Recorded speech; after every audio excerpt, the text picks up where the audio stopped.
data consultants who, let's say, want to impact knowledge or would like to upskill or empower people to do their own data analysis. Data analysis is a skill that's highly sought after now these days, and I know that a lot of people are interested in, doing their work a bit more efficiently, automating their reports.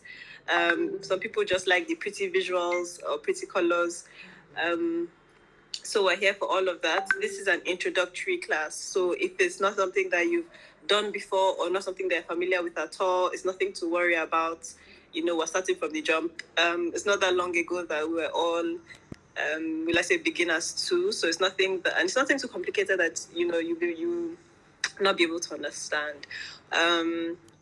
Alongside me, your instructor today will be Bukola Akishola. She's going to come on and speak maybe in about 5 to 10 minutes before, and then also Toyin Olakwe. Toyin's a bit shy, she doesn't want to show her face. But yeah, and some other colleagues of ours that are going to be working today. I've introduced myself. What else? I work as a data consultant with the analysis unit with an IT company in Lagos here. I've been doing this for, let's say my job for about a year, data analysis and learning stuff for about 2 years now. I mostly work with Power BI and creating visuals and reports with Power BI, but also building competencies with SQL and Python and other dataverse things. I do a quick introduction. So I'll just probably call your name, what you do, and what you hope to get out of this class at the end of it. So if we just do that quickly, I'll just start with our only man in the house. Ifatu, could you go first, please? Chai. Okay. My name is Ifat Ojako. I am a network engineer, and I am hoping to, use data to represent more stuff in my own field of work, which is network engineering. Okay, great. Thank you, Ifatu. Joan, could you go next, please? Thank you. Hello, everyone. Good morning. My name is Joan Onachuku, and I am an economist and a developmental practitioner. So I deal with data a lot, so I would really like to improve my skills on how to automate data, create visuals, and make it easier to interpret. Thank you. Okay, thank you so much, Joan. Bossa, could you go next, please? Hello, my name is Abosade Adebusi. I'm an electrical engineer, and I plan to use the Power BI class to transition into data science. Thank you. Thank you, Bossa. I'm sorry, I think I lost you a bit there. You said you want to transition to data science, but I missed what it is that you do. Oh, I'm an electrical engineer. I'm currently electrical engineer. Okay, nice. Thank you. Okay. All right. Thank you, bosses. Who's next? Clementina.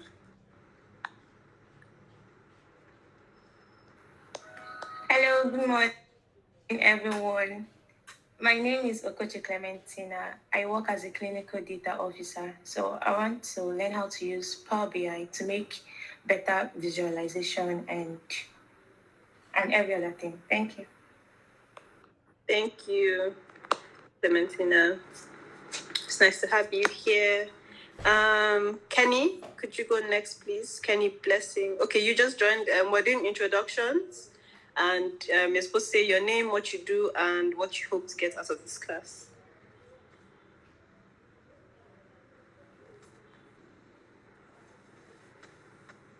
Hi, Kenny Blessing. Hello. Hi. My name is Salone Kendi Blessing. I just finished my master's program, Department of Agricultural Economics. I'm hoping to do my PhD in the same field soon. So I hope to add more knowledge to the ones I have. Thank you. Thank you so much, Kenny. Good luck with your PhD. Deborah, could you go next, please? Hi everyone, my name is Ifoma or Deborah, anyone is fine.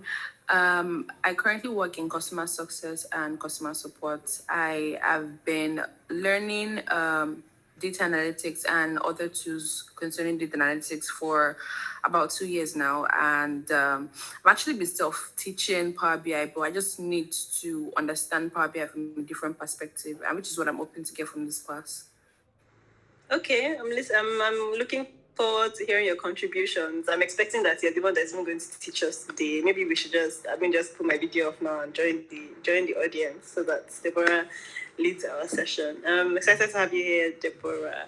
Esther, could you go next, please? Hi, good morning, everybody. My name is Alabi Esther. I'm a recent graduate of engineering rather. I want to go into the field of data science, and I want to also get the knowledge of data analysis as much as I can. Okay, thank you, Esther. Congratulations on graduating. Who else? Okay, we have Elizabeth. Do you want to go next?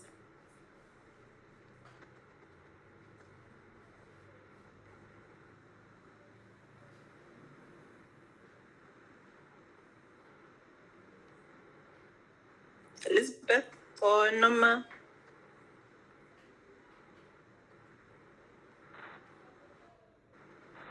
Hi, good morning. Can you hear me? Yes, we can. Hi. Okay, great. My name is Emma. I work with teachers as a data consultant. Your Okay, sound for is. answer questions, my sound is breaking. Oh, sorry. Yes. I could just text. All right.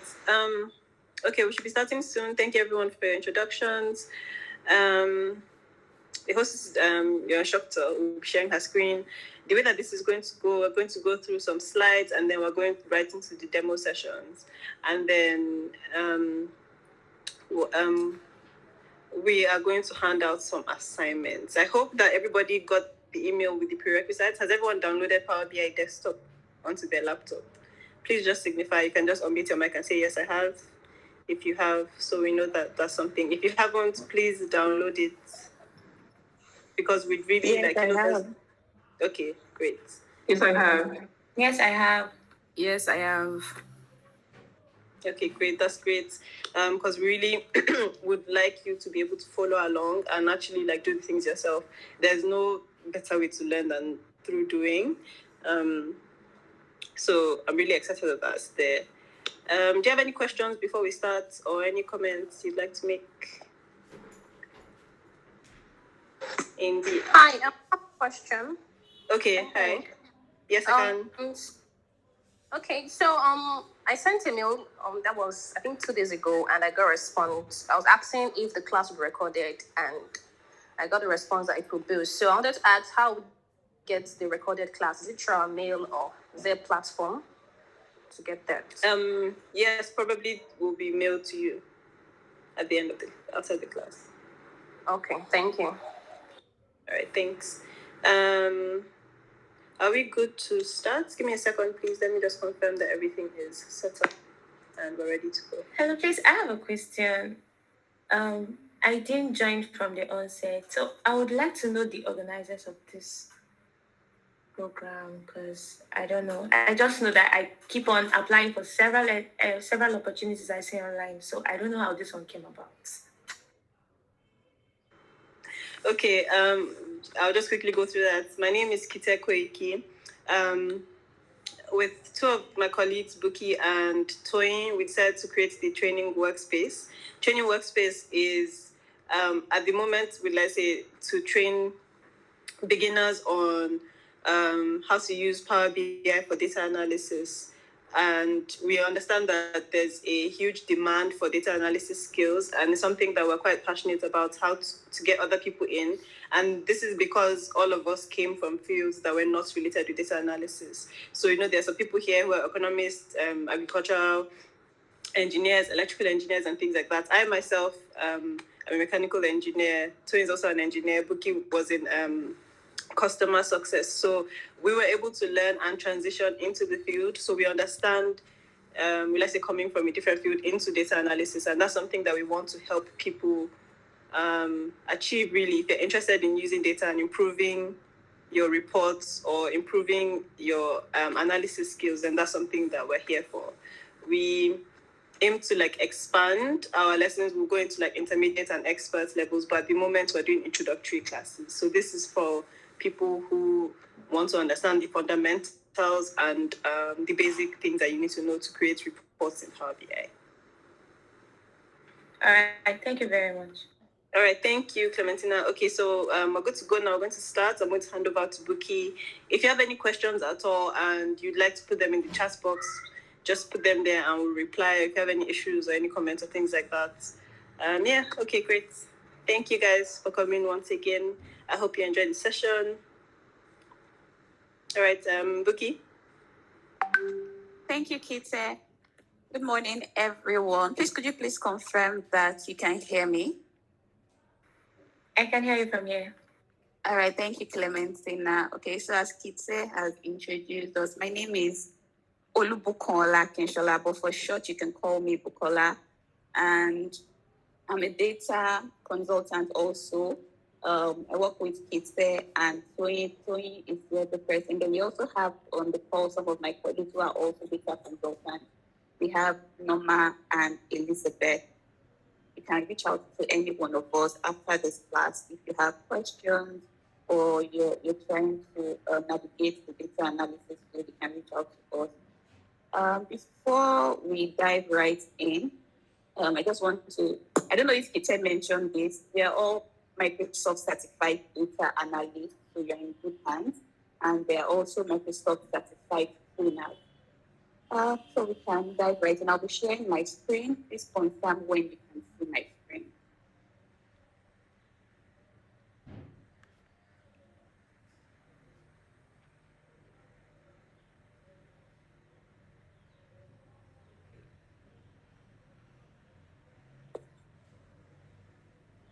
Could we please confirm that we can see my screen? Yeah, I can see your screen. All right, thank you. Okay, so this is the Power BI introductory training session organized by the Training Workspace.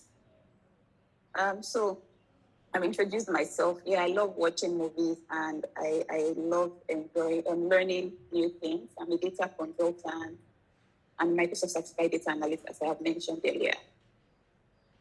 And so our agenda for today, first, we're going to be introducing you to data analysis and business intelligence with Power BI.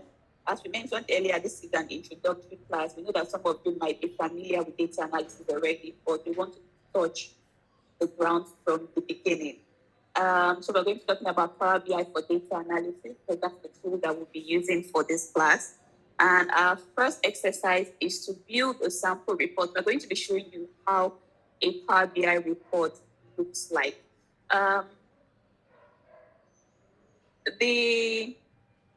Sorry, I lost my train of thought. But yes, we're going to be showing you how a Power BI report looks like, the process of creating a report, data preparation, and cleaning your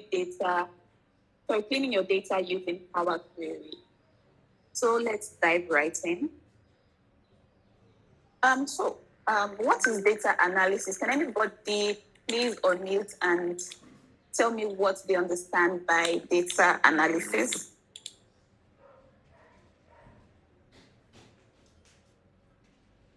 Any volunteer?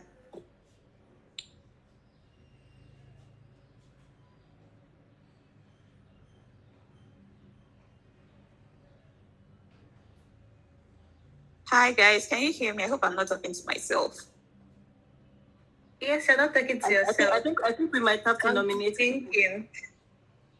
Oh, okay. Okay, I can give you like 2 minutes or 1 minute. like a lot. Yeah, my own knowledge, I can say data analysis is a process of collecting data, cleaning it, analyzing it, and extracting information for decision making. That's my own knowledge with data analysis. Oh, thank you. Thank you. Please, what's your name? I'm sorry, I can't see the. I'm Blessing. Okay, hi. Thank you, Blessing. Please, if you want to answer the question, can you just please say your name so that I can know this. Blessing, thank you so much. That is very, very correct. And does anybody have a different definition of what data analysis is? Is that right? Hi, my name is Ifoma. Hi, Ifoma. Yes, so data analytics is the process of cleaning, inspecting, transforming, creating visuals, modeling data in order to draw out conclusions and to support decision making. Thank you. Great. I don't think I need to say anything about data analysis again. Yes, I'm taking all the words from my mouth. So yeah, data analysis is the process of cleaning, as you mentioned, forming, modeling our data to discover insights and useful information for business decision making. And the purpose of data analysis basically is to extract useful information from the data that you have and taking the decision based upon data analysis. So, for example, a simple example of data analysis is when you want to take decisions. So, for example, you're going to an Owambe next month. You and the Owambe is, I'm assuming everybody is in Lagos here. I know that not everybody might be in Lagos, but the Owambe is in Lekki and maybe you stay at Yaba. And you're trying to decide, do I go lodge in a hotel in Lekki? Do I do my makeup from Yaba or do I go from my house? All of that. You're trying to make a decision in order to know what to do when you want to go to the wedding. And all of this thought process involved in making that decision is a part of like the data analysis process. And maybe you now go further to the data that you have in your head. Maybe your account balance, you have 5K. And you're like, well, I can't use 5K to go and lodge in a hotel in Lekki. So maybe I'll just move from my house in Surulere and enter an Uber to Lekki or take public transport and all of that. So you have made an informed decision with different variables in your life, your account balance, the distance from your house to the venue, and all of that. And maybe there are some decisions that you make in the spur of the moment. Maybe you want to buy like a bag, or you're just scrolling through Instagram and you see a bag and you really like the bag and you just buy it. That's a decision that you make in the spur of the moment. But for businesses, they don't have the luxury of making a spur of the moment kind of decision.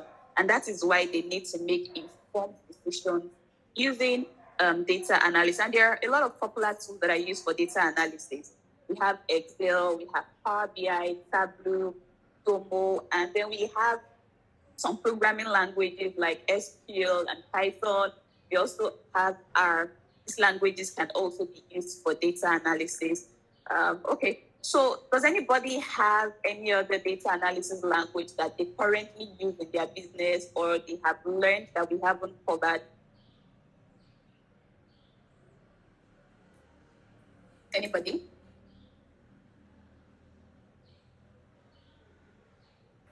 Please, my question is Google Spreadsheets not part of it? Oh, yes, of course, Google Spreadsheet is part of it. Google Spreadsheet, you can do analysis on Google Spreadsheet. Thank you for that. Okay, so let's dive right in. So what is business intelligence? Can anybody tell me what business intelligence is?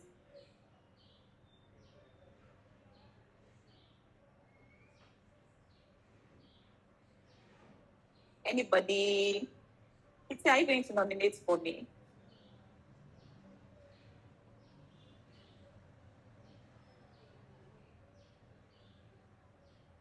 Am I talking to myself again? Hi guys, are we here? Okay, let me say something. I might be wrong though. I'm just like, okay, your name please. My name is Clementina. Okay, Clementina, please go ahead. So I just think based on what you've explained to us about data science, which is making informed decisions, right? Insights and the other one. So I think business intelligence is like building on the information you've harnessed from data to make an informed and critical decision. I think. Hi, Clementina. I lost you for a moment. I don't know if it's my network.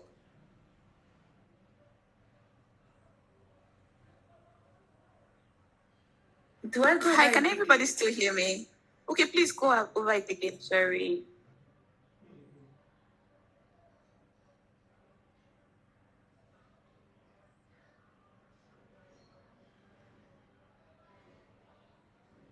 Hi, Clementina.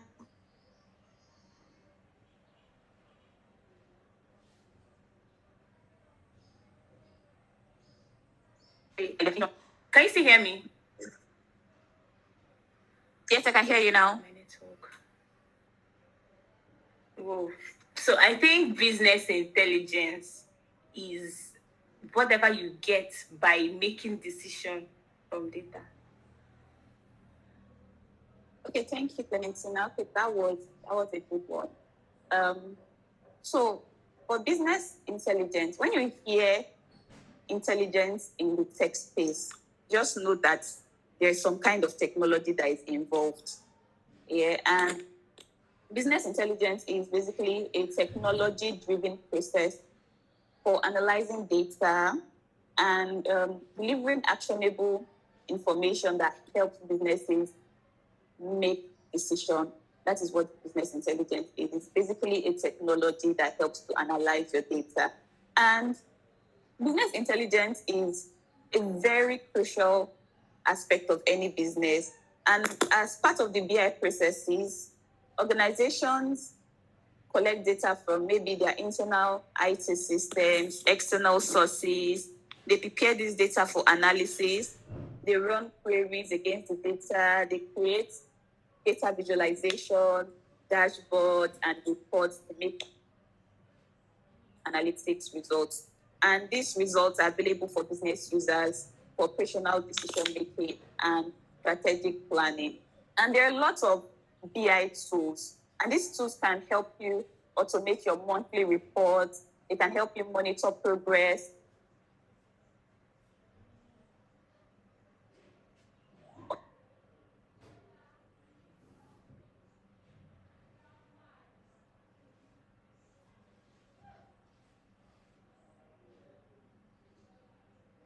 Understand. I don't think we can hear her. And a whole lot more you can in one of the business analysis tools. And for the purpose of this training, we'll be using Power BI for our data analysis. Hi. Hello. I can't hear you. Can you hear me now? Yes, we can hear you now. Yes, we can hear you now. Oh, so sorry. Okay. Can anybody tell me where I stopped before you stop hearing me, please?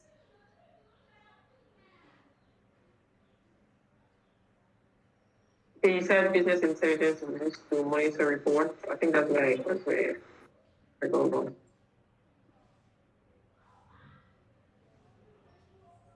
Hello.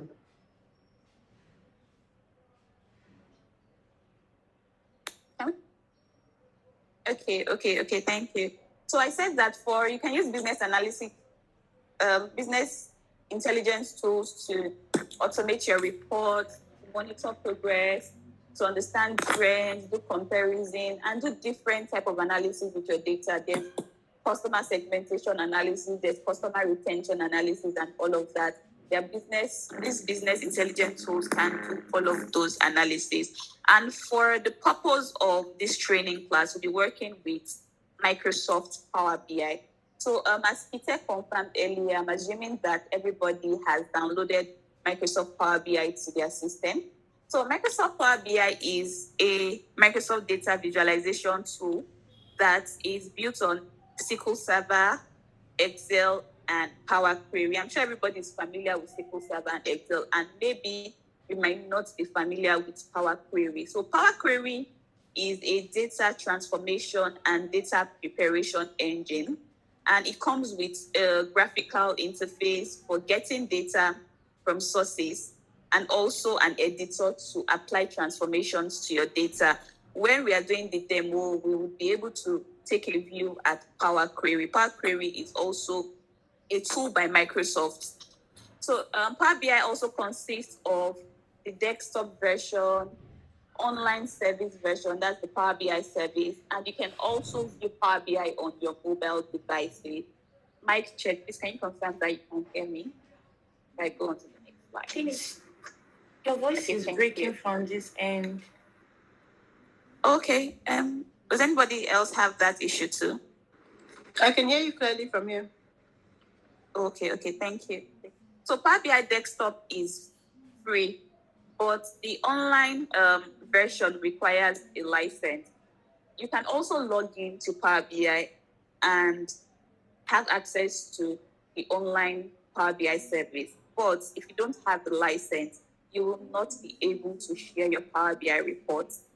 Go to the next slide. Power BI allows us to easily import data, create reports, collaborate, and share insights with key stakeholders. We've already laid the foundation of all of this when we're speaking about data analysis and business intelligence. And with Power BI, you can connect to over 200 data sources, such as Excel, Dynamics 365, your SQL databases, your ERP system like Salesforce, and a lot more. You can also connect to Google Sheet for the person that asks if Google Sheet is a data analytics tool. It's a data analytics tool, and if you have data in Google Sheets, you can connect that data to Power BI to create your reports. And with Power BI, you can also build interactive visuals, and I think that this is one of the big selling points of Power BI. Your visuals can interact with each other. We'll be exploring all of this during the course of this class. And you can ask your report questions. So, for example, we know that most of our managers can be very lazy and they don't want to look through like 10 pages of reports and all of that. So, if you want to see like sales by a particular region, you can just in Power BI, there's a Power BI visual that allows you to ask questions. So, you can just do, okay, what is the sales for the northern region? And the Power BI question and answer visual will just give you the answer either in a visual or in a numerical form. And then you can tell your data story in whatever way you want to tell it. Power BI is a very flexible tool, and however you want to tell your data story with Power BI, you can do all of that. And so what is the Power BI report creation process? We have 6 steps to building your report in Power BI. The first step is to import your data. Unlike Excel, where you can just type in your data, maybe you want to put in customer data and you put, okay, customer name, you type customer name, customer address, and all of that. With Power BI, while you can enter your data, it is not the same as Excel. With Excel, you can just make changes directly to your data, but with Power BI, you cannot do all of that. There's a process to doing that with Power BI, which we'll be talking about in the later part of this course. So you have to import your data either from Excel. I mentioned that Power BI has over 250 data sources that it can import from. So you can import your data from all of these data sources. And the next step is to clean your data. You can never be sure that you have 100% clean data. So you have to first confirm, because you are importing your data from an entirely different platform into Power BI, you have to make sure that the data you're importing is stored in the correct format, the way you want it to be stored in Power BI. So that is why it's very important that you first clean your data before you start to perform any analysis on that data. And the next is to model data. In the later course of this class, we're talking about data modeling and all of that. So if you're not very familiar with data modeling, just keep your mind at rest.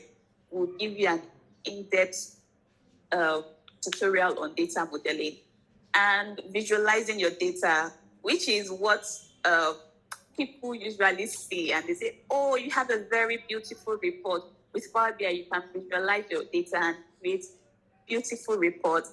And you can also analyze your data and then publish and share your reports with stakeholders and your colleagues. So data preparation. Data preparation involves loading, cleaning, and transforming your data into Power BI, which is the first step of the data reporting process. And with data preparation, you would learn how to identify useful columns for analysis, how to ensure that the data structure and formats are consistent, and what clean data is, and why it is important to have clean data. Before we dive right in, can anybody tell me what bad data is? I'm talking about clean data now, but like the opposite of clean data is dirty or bad data. Does anybody have an idea of what bad data is? Please just state your name before you go ahead with answering the question.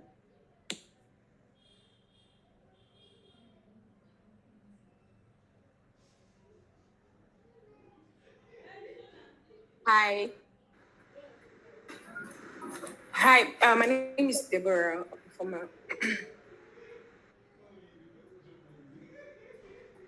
Can anyone hear me? Yes, you can. I can. Okay, yeah, so bad data consists of... I think somebody's trying to on me. Okay, yes, I can hear you now. Okay, yeah, so bad data consists of inaccurate information or complete information that has like duplicate data or misspelled information, typographical error, wrong format, and the rest, etc. Thank you. What's your name, please? My name is Ifoma or Deborah. Okay, Ifoma, thank you, Ifoma. Thank you. Yes, that is very correct. Simply put, bad data refers to data that is inaccurate. And as Ifoma has said, the inaccuracy doesn't mean that data is false. As Ifoma has said, you can have duplicate values in your data. The values are correct, but it has been repeated. And so when you are collating such data, you're trying to maybe get the total of your sales and there are duplicate sales numbers there. It means that whatever result you are going to get is going to be wrong because Power BI or whatever your analytics tool would go and sum all of the duplicate data as one because the tool, even though it's intelligent, it would know that it's duplicate, but until you tell it to remove those duplicate values, it will not remove them. It will maybe assume that you want to use those duplicate values for your data. And also, so why is data bad when it can be correct? As I've mentioned, you could have duplicate value. Maybe the data is not stored correctly. So for example, I know a lot of us have used Excel here. I want to assume that we have used Excel here. And maybe you store your dates as maybe 21/03/2022, and you did not save that data in date time format. You come back to that report and you're saying, I know I've seen it before, you're saying 44414, and you're wondering what happened. I saved this data as date. The data that you have put in there is correct, but it has been saved in a format that is not correct. So we also have the issue with maybe your date format. You save your data as date, and maybe you put it in. We have different date formats. We have like the American date format and let me say the rest of the world, but the British date format, where we have maybe 2nd of February. So let me start. So we have 3rd of February 2022. That's in Nigeria, we store it as 3/02/2022. But the people in the US is 2/03/2022. And then you import that data into Power BI. And maybe your time format on your system is, maybe you save that data in maybe the American format, and the time on your system is the British time. And Power BI automatically, we said it's a business intelligence tool, and then it will now work with the data format that is stored in your system. You'll get some errors because dates that have like 21 and all of that, there's no 21st month. And as such, the tool that our Power BI will throw in an error. So it doesn't mean that your data is not correct, but it means that it has been stored correct and incorrectly. And that is why it is very important to clean your data. And because you have bad data, what happened? In the example of duplicates data that we have, you get inaccurate results. Let's assume that you have 5 naira, 5 naira, 2 naira as your sales. That makes up for 12 naira. You're supposed to have total sales at 12 naira. But now you have 5, 5, 5, 2, 2. in that case, you have 19 naira against 12 naira. There's inaccuracy in the result that you have gotten from your data.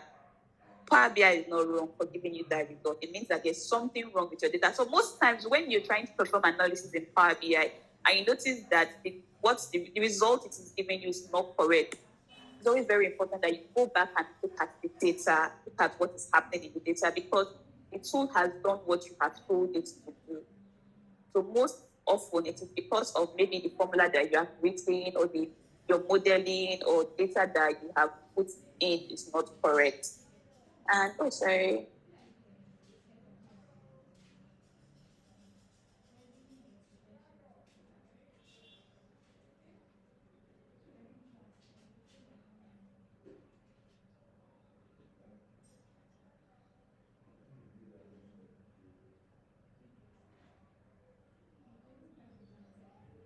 So far. The first thing is to identify the column headers and name, and then you rename where necessary, and then you remove unnecessary columns. You remove duplicates in your data. Very important, very important. For duplicates that you do not require, it's very important that you remove them. You make sure that your dates are in the right format, as I mentioned earlier. Then you check your data for blank or null and replace or remove them as the case may be. If you don't require the rows that have blank values, you can remove them. And if, for example, there's a blank value that you feel that should have a data, you can just replace the data maybe by the mean of the column, the median, or you just replace it with a particular value. And then you also check for inconsistent data. Let's assume that you notice something is wrong with your data. If, for example, you're supposed to have a unique column, and you're noticing that column is not unique, there's something going on in that column. So that's like inconsistent data. So you have to check for that also. And then you check that the values in your data are formatted in the right data format. Remember that I spoke about dates. When you don't format your dates as date, or you put it as text, and then you come back showing a different value, or it shows an error, you have to make sure that if a data field is date, you format it as date. And that is why in Excel, data validation is very important, because it helps you to format your data in the right format and make sure that whatever data is being entered to that cell is the right format that is acceptable. And then you identify your primary keys and ensure that they are unique. Your primary keys in your data have to be unique. If they are not unique, it means that there's something wrong, because primary keys are meant to be unique. So examples of bad and good data. So let's identify the cleaning requirements of each of the scenarios that we have. So we have employee data with column names. Here we have, so these are the column names. We have name, other name, ID, mobile, position, working speed. Can somebody identify the column name that you feel that require cleaning amongst all of these column names that we have on my screen? Can somebody please unmute and let me know the column names that we feel might require cleaning?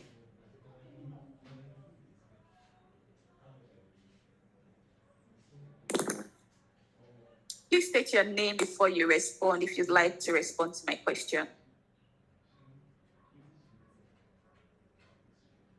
Anybody? I'll call names. I know some people's name now.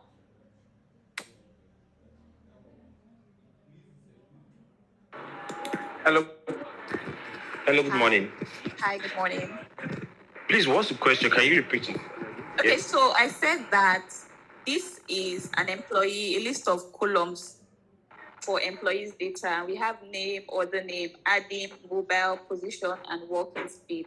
So we want to know which of these column headers require us to maybe clean, change something in them, or any other thing we can do to them. Okay. Hello. Yeah. Okay, this is John Onashiku. I think every one of them requires cleaning. For the name, I think instead of using the name, you can see first name and last name. For ID, it should be address, and the mobile, it should be phone number. I'm not exactly sure about position and walking speed. I think I will need help there. Okay. Maybe Yes. position could be maybe probably job designation or something. And walking speed, I don't know about that. Thank you. Yes, thank you. Yes, exactly. Because we want whoever is going to be looking at this data, even though you are the author of the data, you're not the only one that is going to be using the data. So you want to make sure that anybody that looks at the data is able to understand it. Name of what? Name of school, name of past, and all of that. So like first name, last name, other name. Like for other name, there should be a space between other and name. Or if you don't want to adopt that space method, you can put an underscore. For AD, what is AD? Address, mobile number, job position, working speed. So yeah, we have to clean. If we have like column names like this, it's very important that we change the column name to column names that anybody that looks at your data would be able to understand. And we also have like a sales table with the following column types. We have dates in date format. We have product ID in text. We have amount as integer, and we have price as integer. We all know that in this case, we won't save our amount as integer because, for example, our amount has to be in maybe a decimal format. So we can save it in a decimal format. I will be showing us how to change data types in Power BI and the different data types that we have in Power BI. So for Power Query, I mentioned that Power Query is Power BI transformation tool, and Power Query has like numerous features that are dedicated to helping you clean and prepare your data for analysis. We have column profile. I'll be showing you that during the demo. We have column quality. We have column itself. We have append, merge, remove duplicates, and a couple of more. So let's just quickly do a knowledge check before we go to the next phase of this class. So you've prepared and imported your data. What is the next step?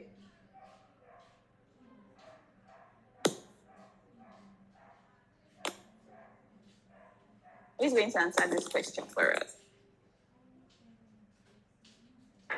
The next thing I is believe- to put data. I didn't get that. I said the next thing is to clean the data. Yes, you're very correct. The next step is to clean the data. Answer model data. Sorry, it's supposed to be clean data. But yeah, you should model your data. So what is a risk of having null values in numerical column? So for example, you have column that has your amount, and then maybe there's a null value there. Can anybody tell me the risk of having a null value?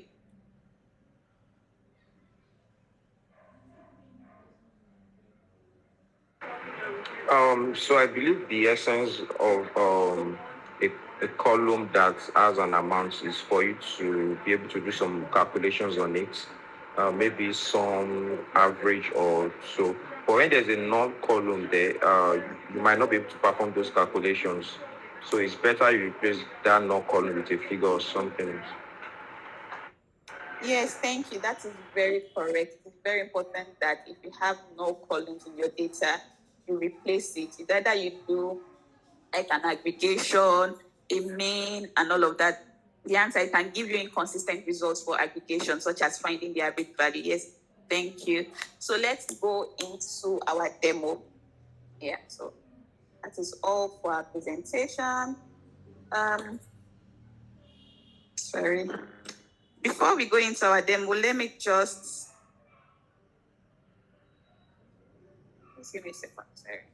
Let's just understand our data.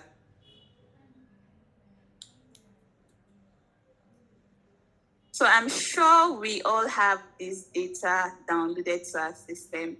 It is called the Superstore data, and it is a very popular data in the data ecosystem.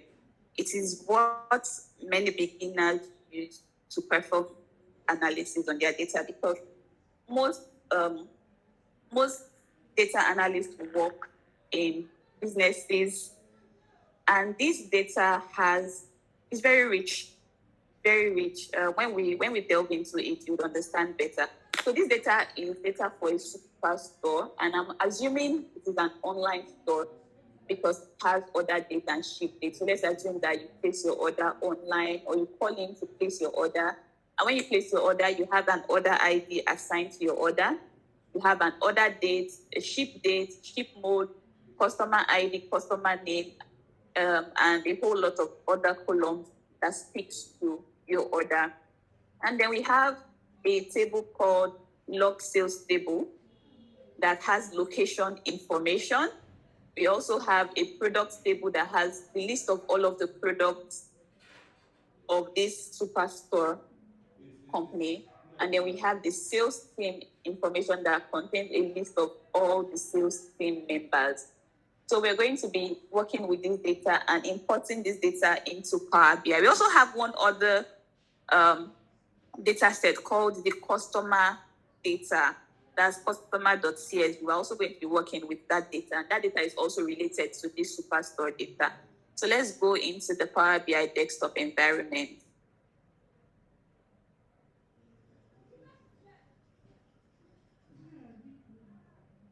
So this is a good time for you to open your Power BI if you have it, so that you can just follow through as we are doing it. And if you cannot, we'll be sharing a recording of this class with everybody.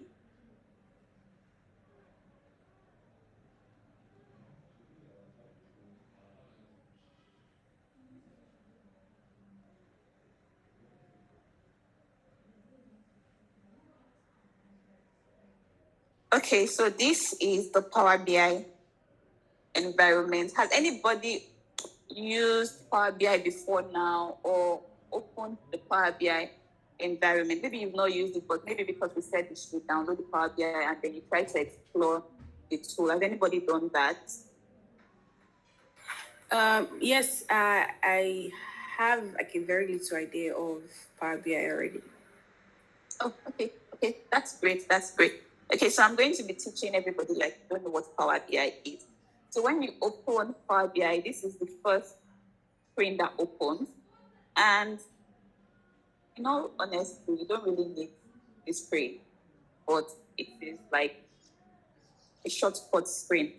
And here you have get data. You can easily just come on this screen to get your data instead of closing it and going to the Power BI environment, that you can do it straight here.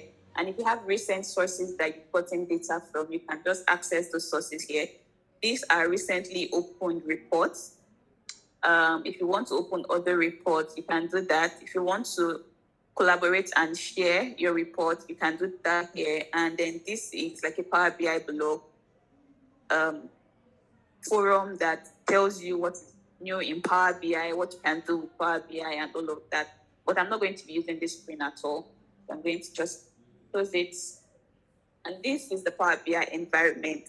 If you're very familiar with Microsoft tools, you know that a lot of these Microsoft tools are very similar in the way they are structured. So here is our menu bar, our title bar, untitled, and then the name of the software. So because my Power BI file is not saved, that's why I have untitled, and then I have Power BI desktop. There's a shortcut to save, undo, redo, and then if you want to search any menu, you can search for it here. This is a sign in tab for you to sign in into Power BI. You can use Power BI, you can create your reports without signing in. So no problem. Don't be worried that you don't have a sign in for Power BI. And this is your menu bar. You have the file menu that has a list of the other things to open your report, save as, get data, and all of that. You have your home tab that has some menu that you can use to here import data into Power BI, here transform data, insert visuals text box into your data, perform calculations, sensitivity, and share your report. We also have the insert tab to insert different things that are here, different elements into your report. We have the modeling tab we'll be talking about this in the later part of this class, of this training, not this particular class. Then you'll be using all of this when we dive in deeper into Power BI. So what we're most interested in for now is understanding what all of this is in Power BI. So for here, the first tab is the report tab. We have three tabs in Power BI. We have the report tab, we have data tab, and then we have the model tab. Remember that we said that you import your data, you clean your data, and then you model your data. So all of the modeling that you want to do to your report is done in the modeling tab. And this report tab is where all of the reports, all of your visual and all of that, this is where the magic happens with reporting and your visual. This is where it happens. And this canvas here is where you drop any visual that you want to use in Power BI to create your report. Here we have three different panes.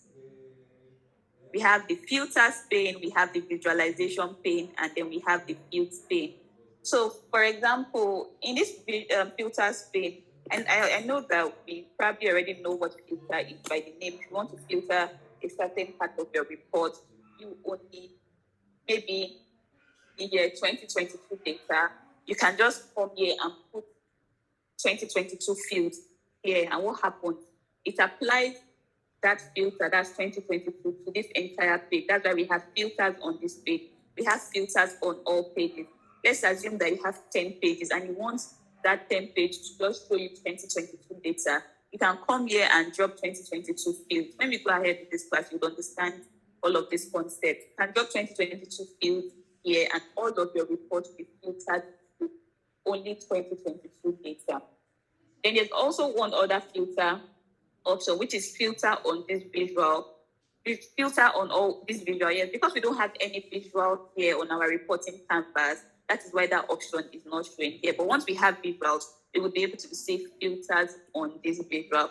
So here is the visualization. These are all of, okay. Oh, as you can see, as I click on the visual now, we have filters on this visual. Yeah. So these are all of the visuals that you can use in Power BI, that Power BI has made available to you to use. But you can also import visuals. Power BI has a visual store, that's Microsoft Store, that you can import visuals from.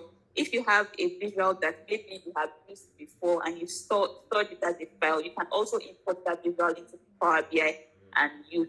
As long as it is acceptable by Power BI, you'll be able to use that visual. Here, you add data values that you want to use to create your visuals. That's what you add here. When we get to the visualization part of this training, you'd understand all of this menu better. And here, if you've put in visuals on this page, for example, let me put in a visual. You can format your visual here. Maybe you want to change the color, you want to change something, you want to change the text size and all of that. You can do that using the format visual option. And you can further analyze your visual. If there's further analysis that you want to make on that visual, you can do that here. So when you don't have any visual on your design canvas, the format option here is to format your page. If you want to change your page size, if you want to rename your page, if you want to change maybe the color, the size, and every other thing for your page, if you want to add a wallpaper and all of that, you can do that in this format page tab. And here we have our fields pane. Because we don't have any data in Power BI, that is why our fields pane is empty. Remember that I said that Power BI is a bit different from Excel, because unlike Excel, you can easily just type in your data, go back to your data and change the value and all of that. But with Power BI, you can't easily do that. So if you've imported data into your Power BI, your data shows here. So for example, let's assume I import my sales table into Power BI.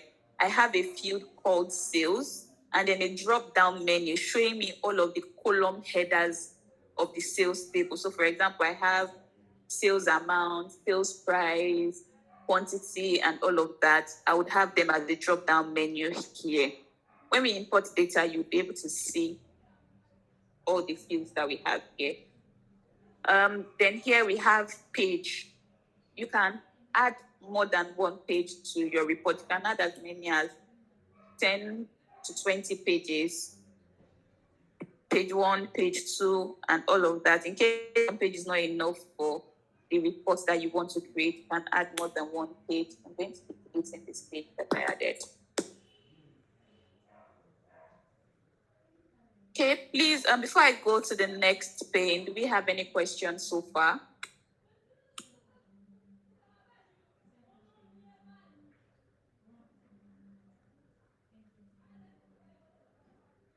Any question, please?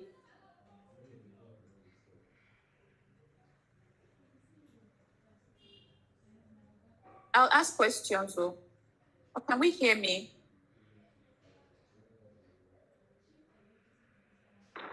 Yes, we can. Yes, we can. So I'm assuming there's no question. So we understand everything that I have been saying since. Oh, yes, I think as we import the data and start visualizing it, maybe there'll be question, but for now, no All right, question. thank you. Thank you. Okay, so the next tab we have here is the data tab. So because we don't have data here, that is why there's nothing showing here.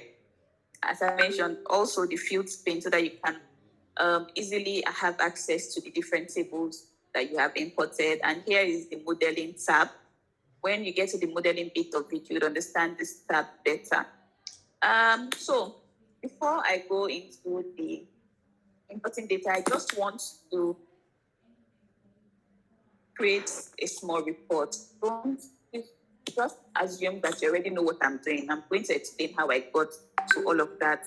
But I just want to show you how a Power BI report would look. So just humor me, please.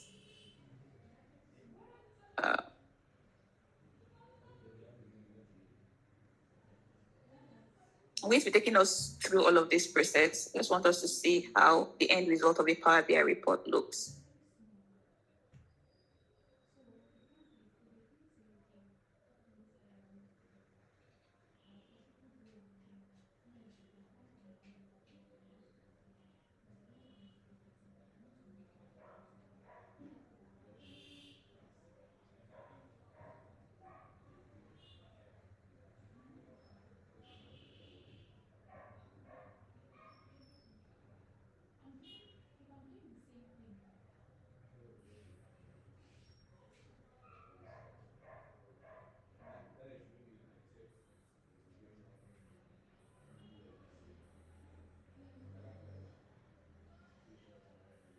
Okay, so my data has successfully loaded. Let me just create some visuals from this data.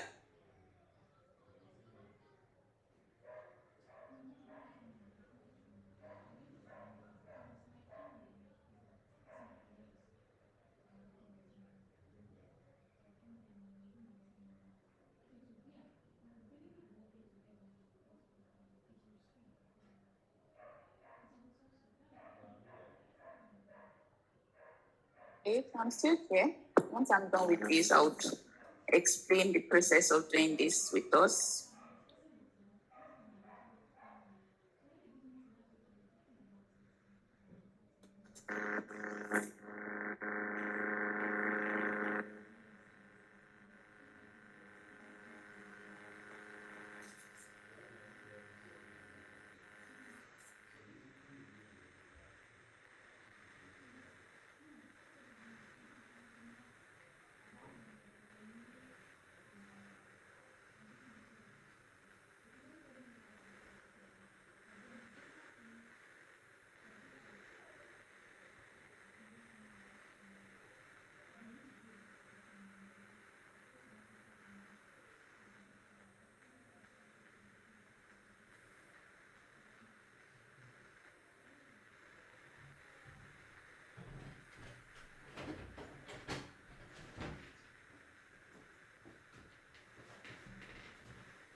Okay, I'm still here. Still here.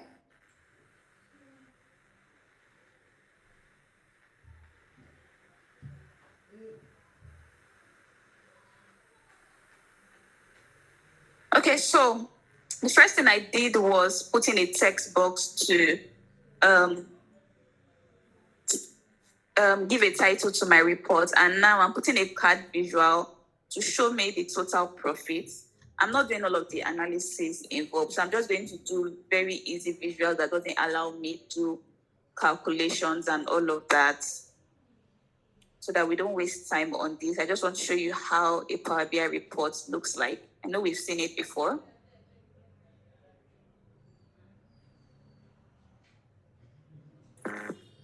So I just copied and pasted this visual. You can copy and paste the visual if you want to reuse it. So when you want to add columns or fields to a visual, there's a field pane here that allows you to do that. So if, for example, I want to see the total quantity, I just add quantity to my field pane. So I just copied and pasted this again.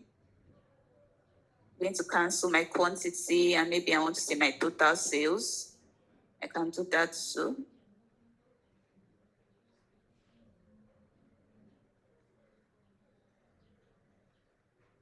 Okay, so if I want to see maybe my sales by region, I'm adding a donut chart to this visual. So if I want to see sales by region, I can do that also. So there's a format painter that allows you add formats that you added to a visual to another visual, so that you don't have to be doing all of your formatting manually all the time. Okay, so I'm going to add a line graph here. So if I want to see my sales trends over the years, I have my year and I have my sales. Okay. So this is a simple Power BI report. Like I mentioned, I did not do any analysis. I just picked the fields I wanted to use to create the report, and then I created my report. So this might look easy because I just picked a couple of fields and all of that. Oh, let me add a filter so that we can see how interactive Power BI is. Let me add a year filter.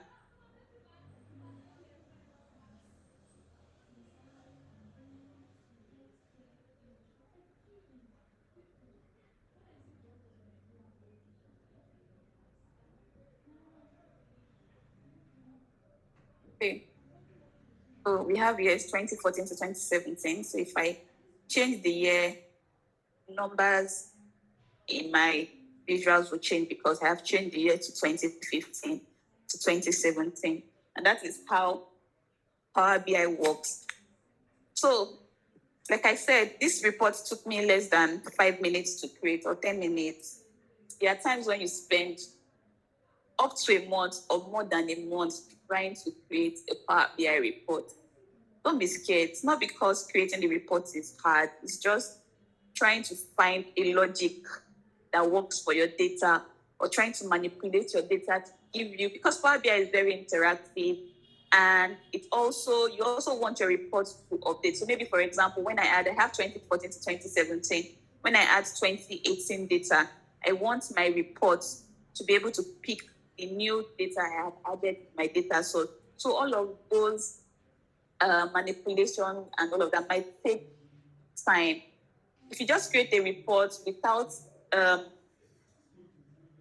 putting into consideration new data coming in to your data source, you might not have accurate report because you've not tested for new data coming into your report. So this is how the Power BI report looks like. So we are going to delete all of this and then start over from scratch. I'm going to take you through how we came from having nothing on the screen to having this.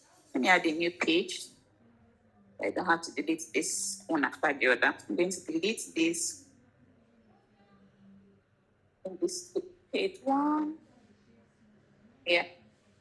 And I think I should close it because I already have the data imported. I can just delete this. Let's delete this. When you delete your data from Power BI, it's currently deleting.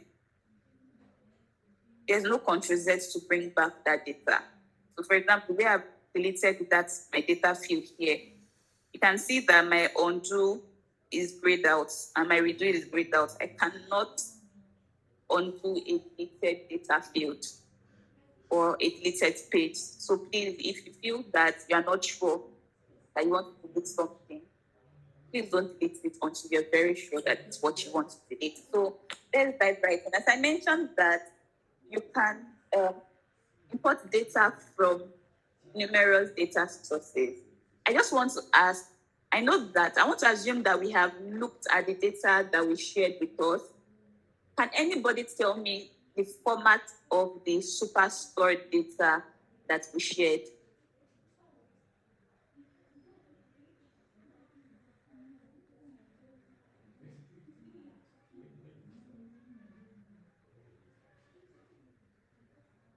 Can we hear me, please?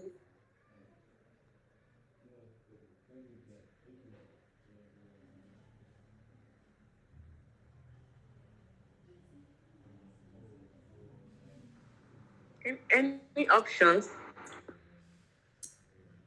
Okay, yes.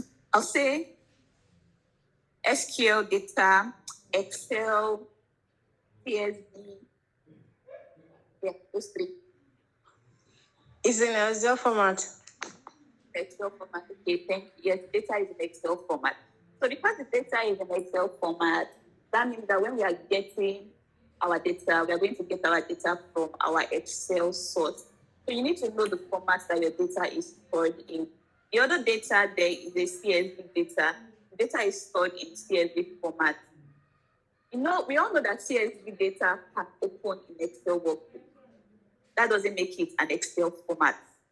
So if, for example, your data is in CSV, but you're able to open it in Excel, and you want to import the data and you click on Excel, you won't get that file as an option. So let's get data from Excel workbook here. When you come here, this is the get data option. As I mentioned, there are a lot of places you can get data from. You can come here and click on get data. See, because we don't have any data on our reports, Power BI is telling us to add data to our report. These are very common sources: Excel, SQL Server. So if, for example, you want to, now I told you that you can also enter your data yourself into Power BI. So you can enter your data here, and you can maybe try, if Power BI has sample data sets that you can use to explore the app. So for the purpose of this class, we're getting data from Excel, and I want to go through the longer route so that the longer routes you would know the easier routes. So here I click on get data. This drop down menu here, I can easily click on get data without the drop down menu and to bring out a list of options for me. If I come Hello. here, yes. Yeah, please. Sorry to bring you back. You said that we can enter our data directly on Power BI. Where's that option, please? Okay, so if you see here, enter data here. Okay. Yes, just enter data option. Let me just do that. You see, entering data is a very tasking process. You don't want to start doing that. So it's better you have your data maybe in Excel or so. So let's say I have sales amount, and I have my other column, product. You can also come and, if you have like data somewhere, you can copy and paste that data directly here. But the disadvantage of this format is that this format is best for static data. So if you want to add new rows of data to your already existing data source, it will take a long process. You can do it here, but it's like going to be a long process for you to do that. That's why it's better to have your data in other sources like Excel and all of that. So maybe I have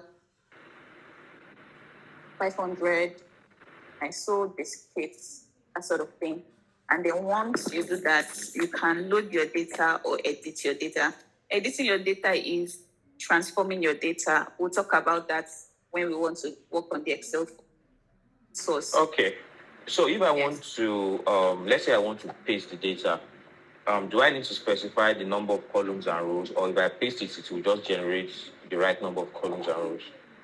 It generates. Okay. It will generate. Let's try that. Let's try that. So we still have our Superstore data open. So let's say we want to paste maybe 1 to 10. Onto Power BI. I just click on this column header and Control V, which has pasted it. Wow, fantastic. Yes. So you can do that. So we're going to fix this, and we're getting our data from Excel, remember. So I click on this little drop down here. We have Excel, well, it already has a list of common data sources that you can import from. But we're going to click on more. I think we're going to the longer route.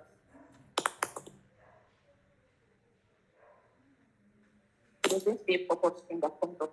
Yes. So these are some of all of the data sources. You want to import data from a file, from a database, from Power Platform. Power Platform is Microsoft platform. We have Azure, we have online services. So for the Google Sheet is an online service, so you can also do that from there. And then we have other where don't import from Google Sheet also. You can import using web. Want to import from a Python script. You want to put in a Python script, import your data, and import your data from that. So we have a lot of data sources. But for this class, we're going to be working on Excel. Okay, that's the basic data source to import from.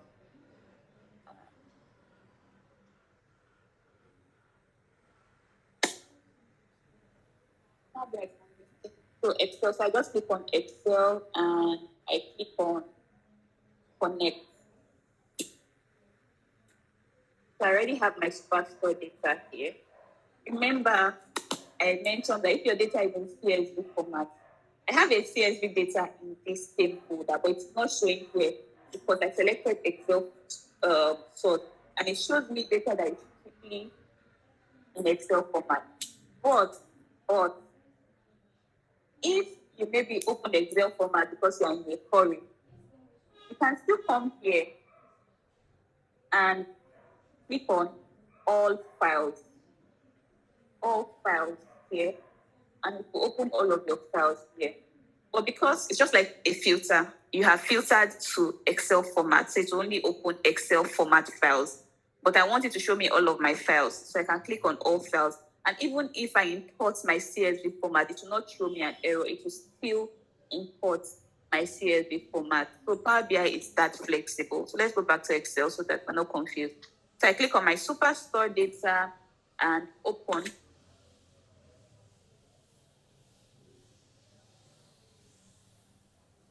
And then this navigator pane opens. Why? Because if you are connecting to a data source, Power BI assumes that you probably have loads and loads of tables in that data source. So if you don't want to import all of the tables, maybe it's just one table you require for your report. You don't want Power BI to just import all the tables. Imagine a SQL server that has like over 1,000 tables, and you put imports and then imports all the 1,000 tables.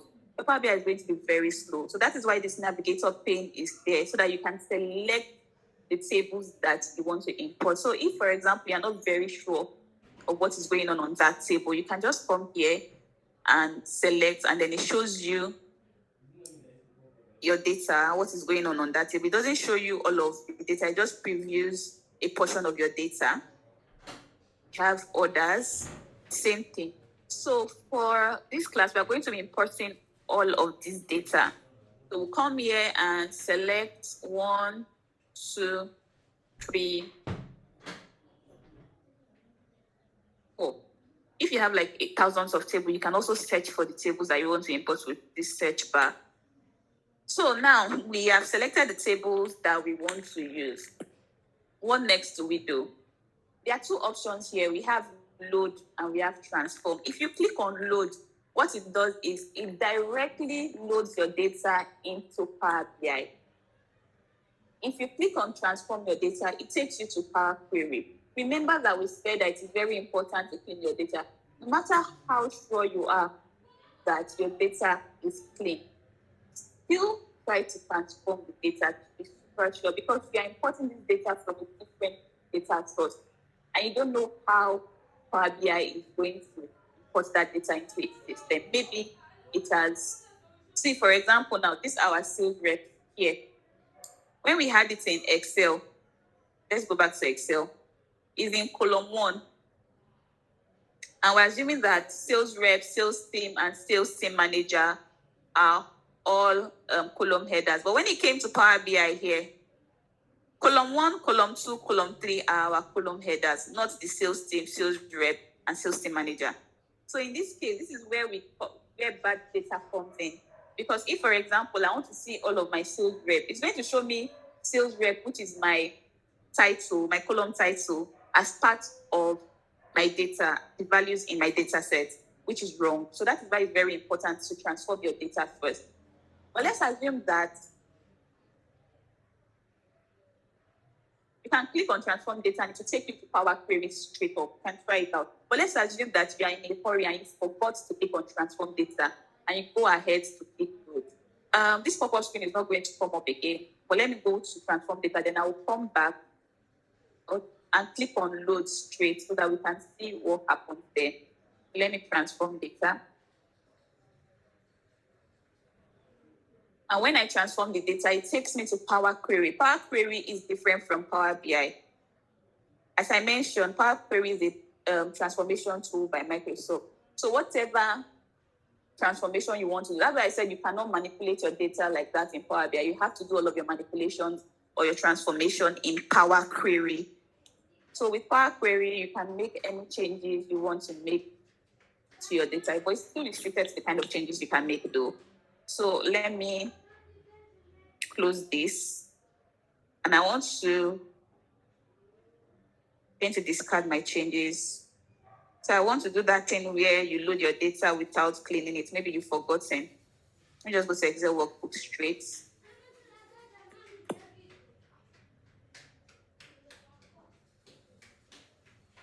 So I select my data set.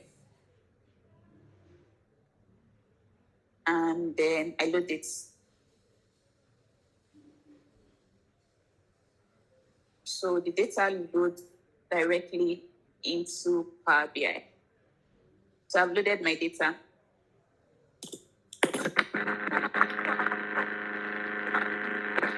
So I've loaded my data. Sorry about that. I've loaded my data into Power BI.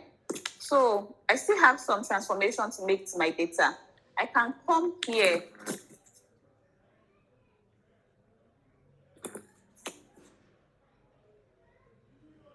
Okay, sorry. Please give me a second. Just give me a second.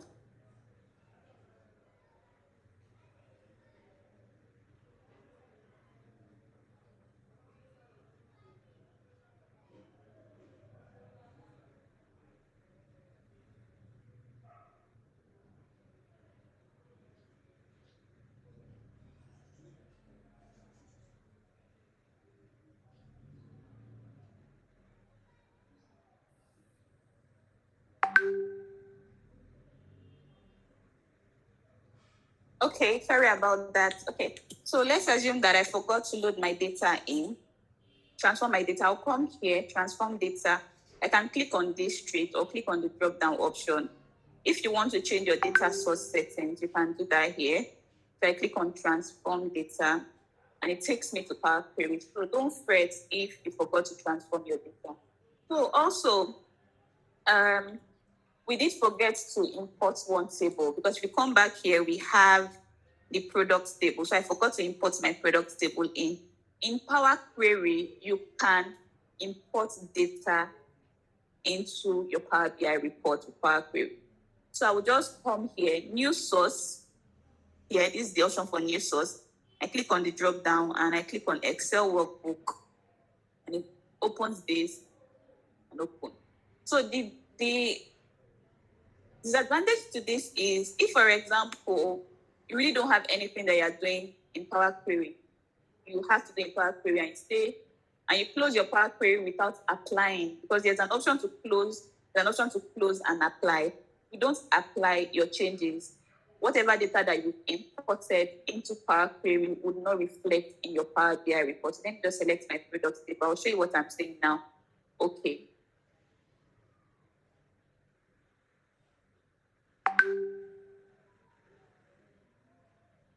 If you come here to the Power BI screen, you see there are pending changes in your queries that haven't been applied. So it means that you've done things in Power Query that you've not applied to your Power BI report. So if you discard those changes, my product table that I have imported would not come to Power BI. That is why Power BI gives us this option. So whatever transformation you have done in Power Query, very important that you apply it to Power BI. If not, you will lose all of your transformation. Let's go back to Power Query. So we have our product table here. If you come to Power BI, we don't have our product table here. Does anybody have a question? Okay. So if we come to Power BI, we can see that we don't have our product table here because we have not applied that change. That's one of the disadvantages of importing your data into Power Query. So here, so we have our data. Now let's assume that we want to import a different file format because we've been working with Excel format. You can also import data from different sources into one report. So let's assume that you want to create reports for different business units in your company. And maybe some business units, their data is on Google Sheet. Another business unit, their data is on SQL Server. And another business unit's data that is on Excel.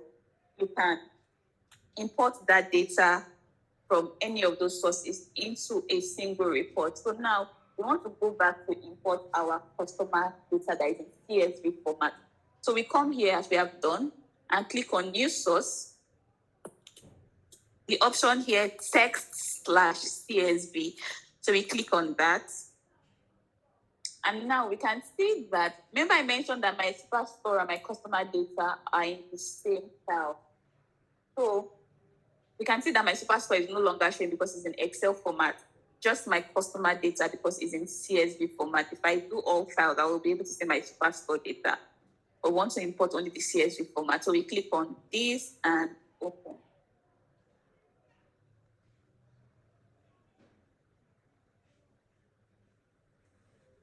So we have it here. Unlike Power BI where you have the transform data, because Power Query is our transform data tool.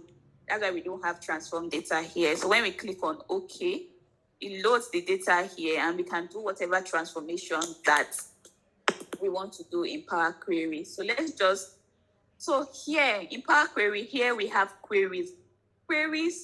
Tables in Power Queries are called queries. So here is a list of all of our tables that we have imported into our Power Query. Here we have our data canvas that has a view of all of the tables that we have, the data in the table. So if you navigate through the table, it changes with the table structure. And here we have properties. So for example, you want to rename your table, you can do it here. And here we have our title bar, our menu bar, and all of our. If you notice, there's no Control Z in Power Query. You can't say undo or redo. There's nothing like copy or paste, although you can copy stuff, but you can copy and paste stuff, but there's nothing like undo and all of that. You cannot Control Z in Power Query. What you can do in Power Query is that if you make any changes to your data, under applied step, you can go back and cancel those changes. You can see this red option here is for cancel. So let me do something quickly so that I can show you. I don't want to cancel this data yet. I change this to order IDA. I press enter. If you come here, you can see renamed columns. So whatever steps that you have done to Power Query would show here. So that's why we have renamed column, because I renamed a column here. So if, for example, I did that by mistake, I can come back and cancel these renamed columns, and it will revert back to the original column name. I cannot do Ctrl Z. I cannot do Ctrl Y in Power Query. You can only cancel an applied step. And if you mistakenly cancel an applied step, you have to come back and reapply that step. So if you cannot remember the step, you have to redo it again. So that is it for Power Query. So let's say, for example, there's an error maybe you applied a new step, like rename columns, and then you have an error. You can go back to previous steps. I rename this column here as order ID A. If I come to this change type, I still have order ID here. So I can navigate to previous steps, promoted headers, to see what is happening in my data. So I'm going to cancel this. So now, for Power BI, it is very important, in Power Query, it's very important to see what is going on in your data.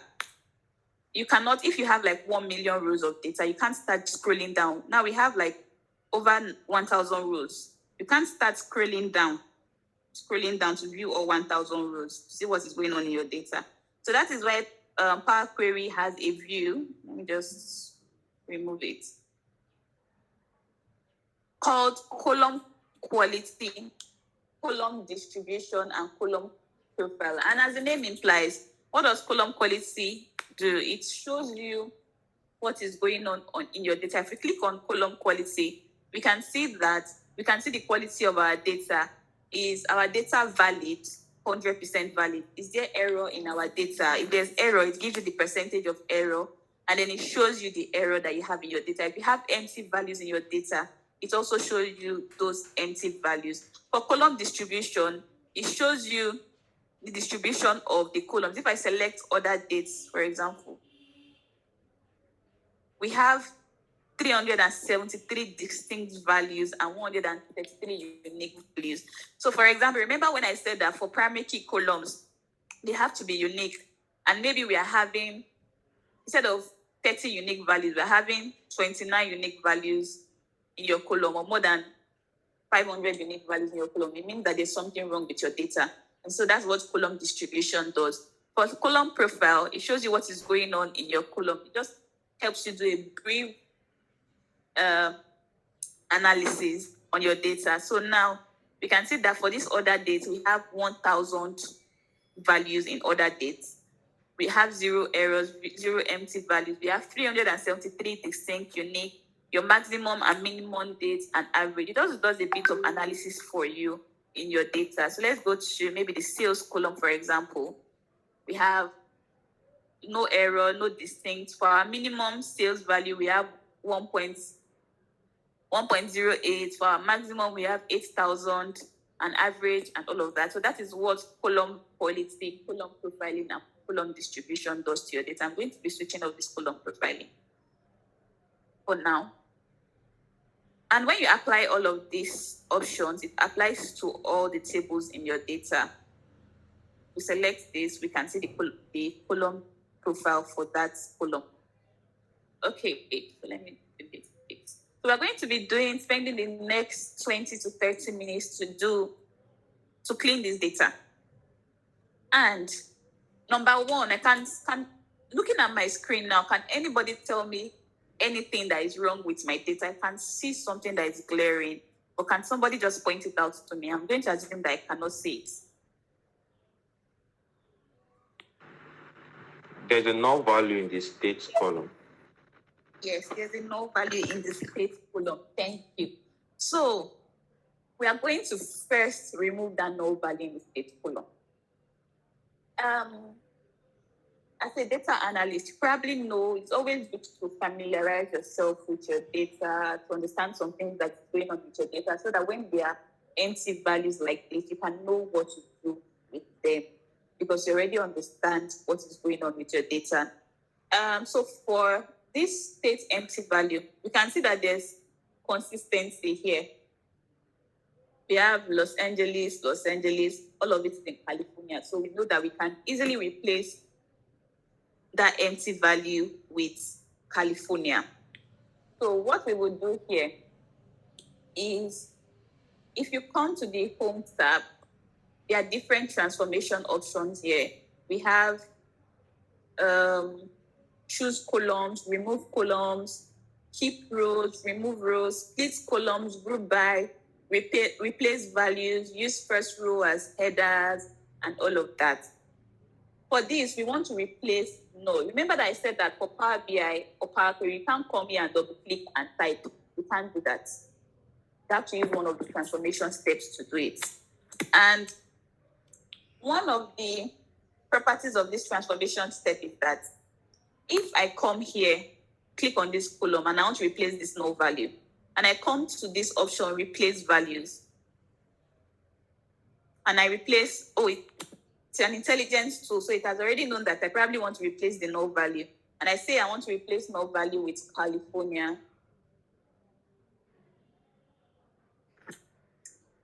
One thing you need to know is that whatever null value is present in your column, it replaces it with California. So if you have 1 million null values, all of those null values is replaced with California. You cannot perform row manipulation on your data.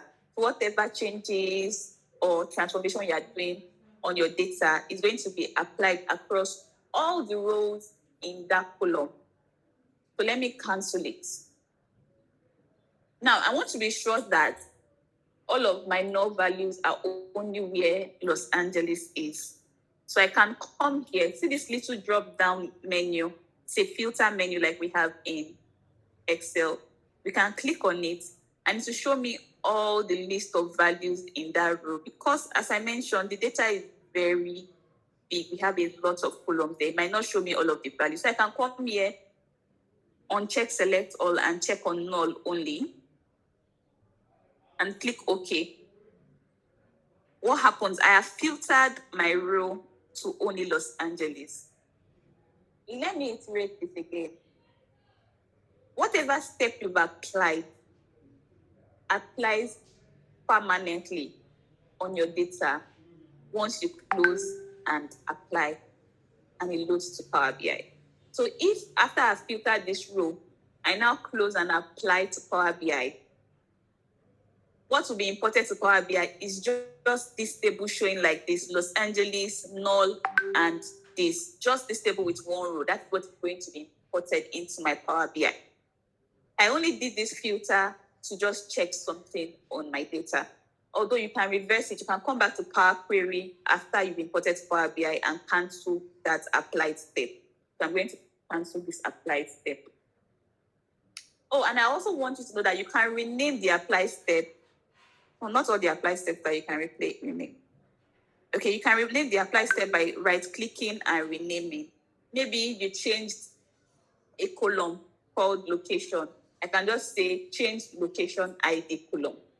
So that when you are going back, there are sometimes that you've applied over 20 steps to your data, and then you want to go back and see why maybe you have an error in your data. You want to see, okay, which column did I change here? You can easily just rename and say, I changed column header location ID, so that it's easy for you to navigate through your applied steps. I'm going to leave this as it is. So now we are very sure that it is only Los Angeles that we have that null value. So I can right click, and there are also options here. But let's come here, replace values, and I'm going to be null, and I'm replacing it with California. And I'll click on OK. It has replaced all occurrences of null with California in my data. So that is one way that you can clean your data in Power BI. So before we go any further, I'm just going to explain what our data is doing so that we understand most of the transformation that we will do in our data. I'm going to go to my orders table. My orders table. Hello. Yeah, Sorry. I'm here. So, what if there are more than one null value to different states. How are we going to change that? How are we going to replace it? Because you said that it will apply to the roles if we do that replace. So if there are more than one null there and they belong to different states, how do we change it? Okay, for that, it's either you go and do it in the data source because Wow. yes, because we cannot start saying, oh, but there's another thing that you can do that's a bit more complex. But as a beginner, I can't go into all of that because it's going to take like a big part of this class. But I would see if I can maybe put together a video, check a video online with that and share with you. That's fine. But you can, the best way to do it or the fastest way to do it is go and change it from the data source. That's the fastest way to do it. You can write, okay, so that you're not, you can write conditional statements to do that also.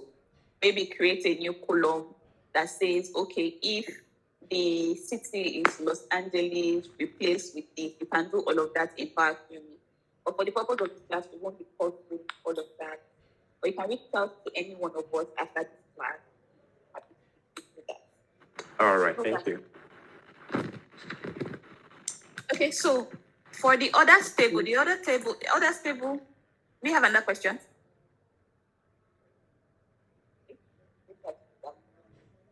So for the other table contains a list of all the orders that are coming in into the store. So, for example, I buy biscuits. I'll give my biscuits order number 1. I put the sales price for my biscuits. I buy rice. I give my rice order number 2. And I put the sales price for my rice. If me buy biscuit and rice, that's one customer buying 2 things. My biscuit and rice will probably be in either the same order or different orders. Yeah. And all of those is recorded in my order table. So my order table can contain duplicate values. That's where I'm driving at, because one customer can buy more than one product. So it can contain duplicate values of customer name.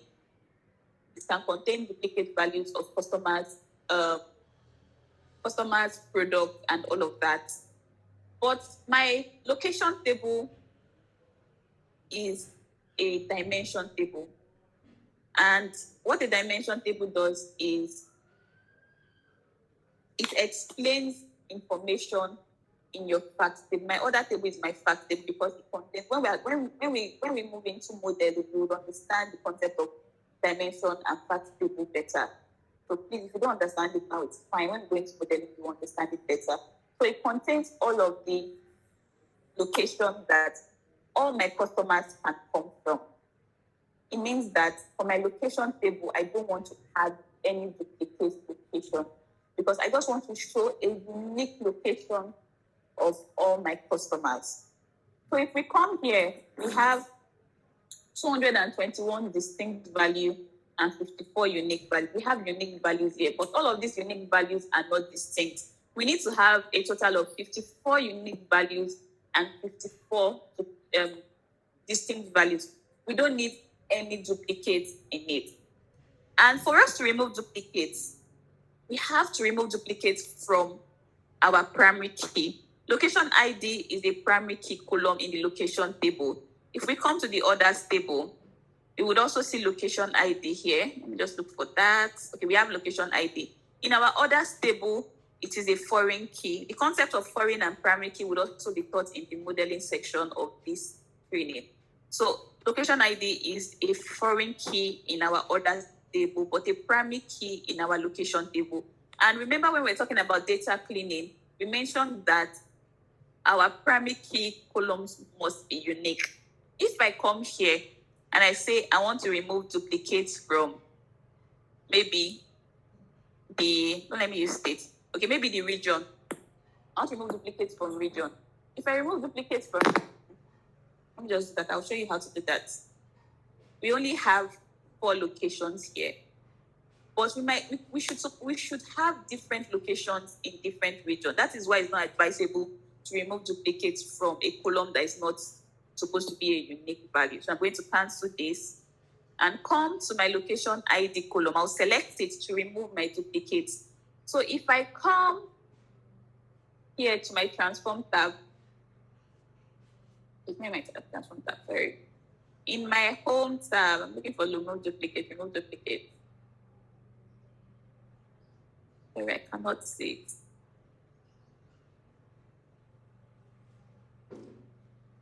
Okay, I'm sorry, I cannot see it. I'm so used to right clicking.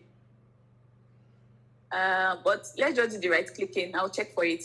So if I come here and I right click on this column,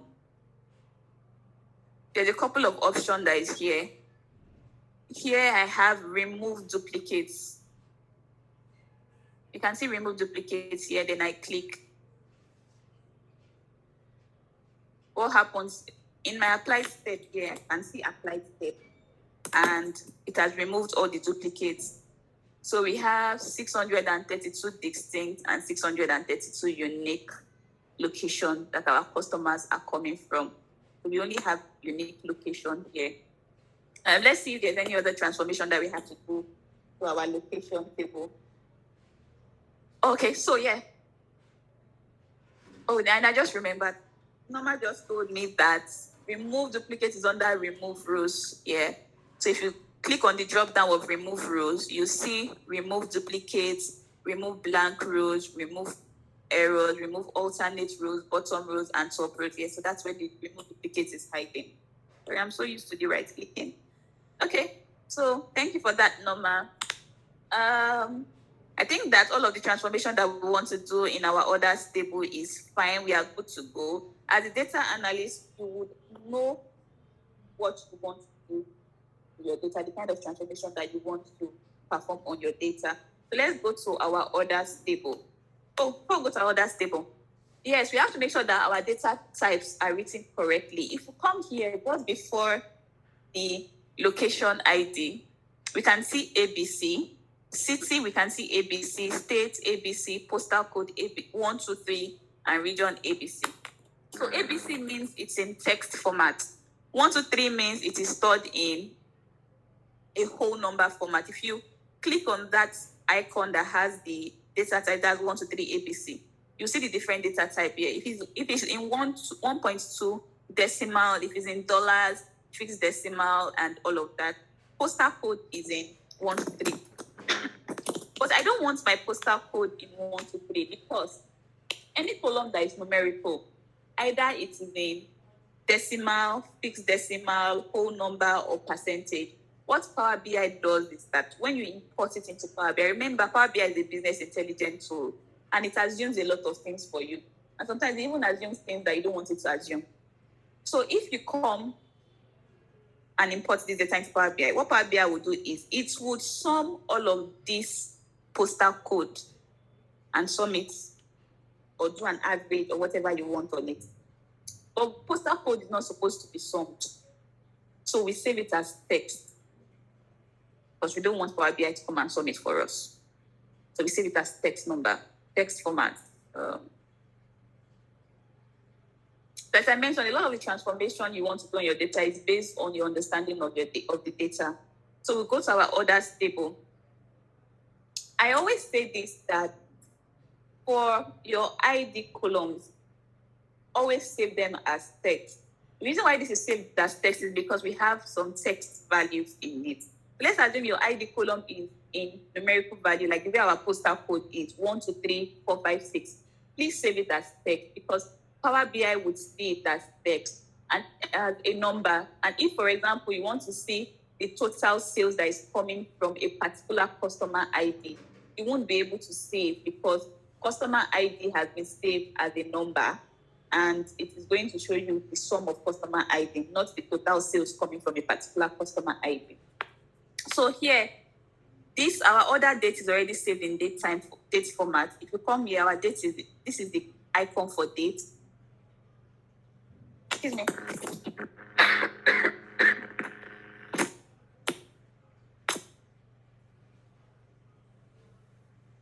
So this is the icon for date. This is the icon for text that we mentioned before. Our ship mode is also saved in text format. segments, location ID, and all of that. Our postal code, okay, we come here and change our postal code to text format also because we don't want it to be summed. So yes, our last step was changed type. And what Power BI is saying is that it can currently replace this current change type step with the new change type step, or you can add it as a new step. I want to add it as a new step because if there's any error in my data later on, I want to go back to my previous steps to see what is going on there. But if you're very, very sure that you're not going to go back to that, you can just replace this step. But I'm going to add a new step. But in case there's any error, I can trace back my error. So we see that it has named this as change type 1. They just changes the name for you and automatically gives it a new name. Then we have region, we have product ID, category, subcategory, sales, quantity, and discount. Yes. So our sales is saved in decimal numbers. For data that has to do with sales number and all of that, I always advise that we save it in fixed decimal number. And why is it? Why do we do this? So that when it goes to Power BI recognizes it as a currency. So that when I do my total sales, it can give me, instead of giving me just 5,000, it can give me $5,000 or 5,000 naira or 5,000 euros. So that's why it's important to save it in fixed decimal number. For my quantity, I can leave it as whole number because quantity is not in decimal. You can't buy 2.3 of a product. For discounts, discount is also, I think discount is supposed to be in percentage. So I'm going to leave it here. And then my profit is also in fixed decimal number. Let me try to change this to percentage. Let me see what happens. Yes, so you can change it to percentage because our discount is in percentage. So we've done all of the transformation that we want to do on this table. We can go to our sales team table. Just like the location table, our sales team table is also explaining what is on our orders table. So our sales team table is supposed to contain unique names of all of our sales rep. If we have 5 sales rep in our store, our sales table is supposed to contain only 5 names, not repetitive names. Not repetitive names of my. Please, if I'm too fast, let me know so that I can slow down.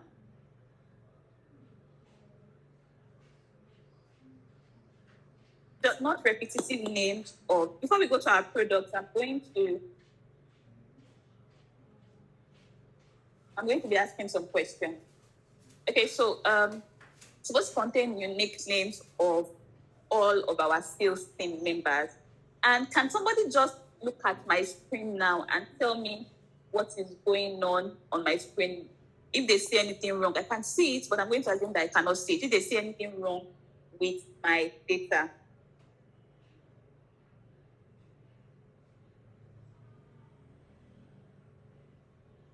Can somebody please unmute and tell me what's wrong with this table?